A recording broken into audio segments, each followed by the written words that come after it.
7 Kasım'da Kanada Başbakanı Justin Trudeau ülkesindeki bazı Uygurlarla bir araya geldi. Toplantı Başbakan Justin Trudeau'nun partisi olan Kanada Liberal Partisi tarafından Montreal'de düzenlenen bir bağış toplama etkinliğinde gerçekleştirildi. Kanada'daki Uygur Haklarını Koruma Projesi üyelerinin yanı sıra Kanada'daki bazı Uygur halk temsilcileri ve aktivistler de dahil olmak üzere toplam 10 Uygur bağış toplama etkinliğine katılmaya davet edildi.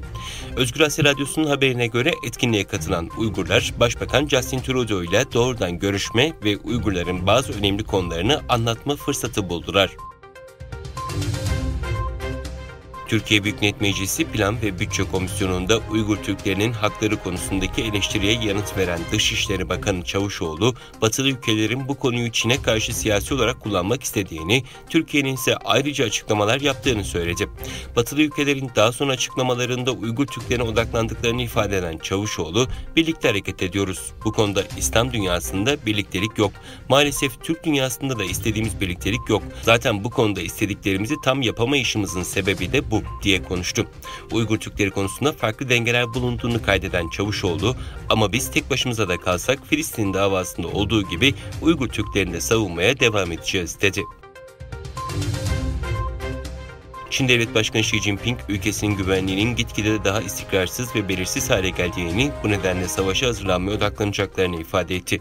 Daily Mail'deki haberde Çin Devlet Başkanı'nın bu mesajının Tayvan'a yönelik endişe oluşturabileceği vurgusu yapıldı.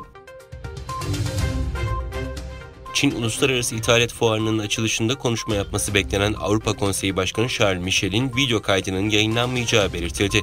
Reuters'a konuşan 3 Avrupalı diplomat video kaydında Avrupa Konseyi Başkanı'nın Rusya'nın Ukrayna'daki yasa dışı savaşını ağır bir dille eleştirdiği ve Çin'e olan ticari bağımlılığın azaltılması çağrısında bulunduğunu belirtti.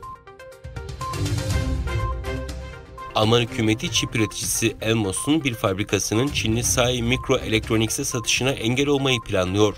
Alman hükümetinin görece küçük olan bu anlaşmayı engellemek istemesinin ABD ve Avrupa Birliği'nin Çin'in stratejik teknolojileri olan erişimi konusundaki tedirginliğini yansıttığı düşünülüyor.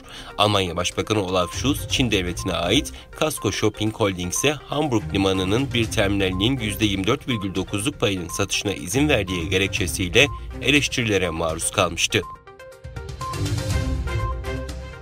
Suudi Arabistan, Türkiye ile doğrudan yatırımın teşviki için görüşmeler yapıldığını açıkladı. Suudi Arabistan resmi ajansında yer alan haberde, Türkiye ile yatırımların teşviki konusunun Suudi Arabistan Bakanlar Kurulu toplantısında gündem maddeleri arasında yer aldığı belirtildi.